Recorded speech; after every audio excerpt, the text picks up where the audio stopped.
Hi, I'm Annie. Welcome to my YouTube channel. I post weekly web design tips that are easy to follow along. Today I'll show how to create this design with no code. This website is built using Wix Studio and requires absolutely no JavaScript or CSS. I start off in Illustrator with a cool font. Press Shift-Command-O to outline the text.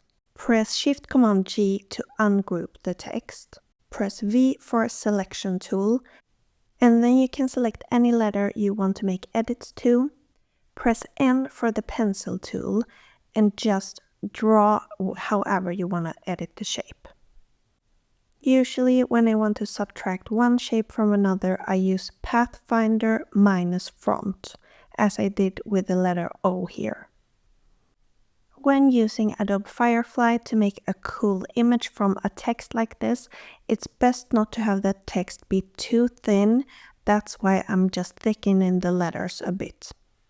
If you feel like your lines don't look straight, just right-click on the pencil tool and drag fidelity all the way up to smooth.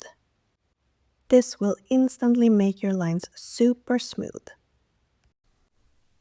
When I'm happy with the text, I just export this as a black and white PNG image. Go to Adobe Firefly to generate images. Under Structure, upload your image as a reference and make sure to drag the slider all the way up. Tell the AI how you want your image.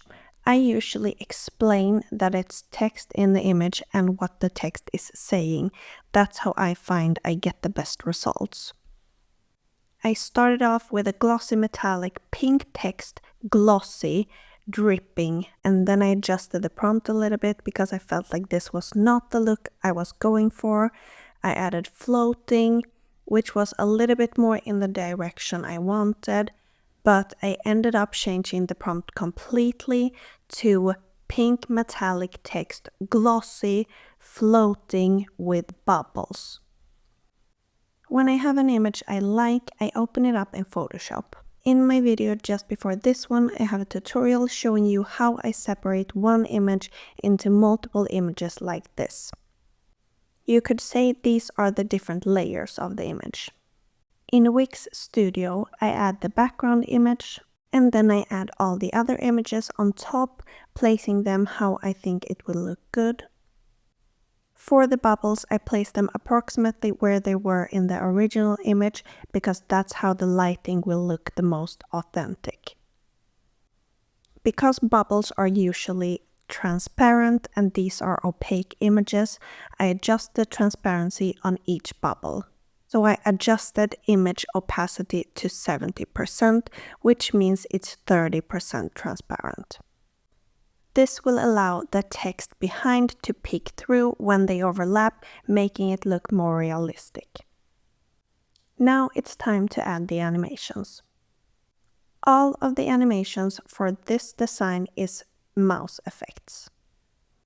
I start with the glossy text image in the middle and select the Track 3D effect. For this effect, I feel like I get a great overview in the Wix Studio editor, so I don't publish and preview, I just preview it here in the Wix Studio editor and see what looks cool.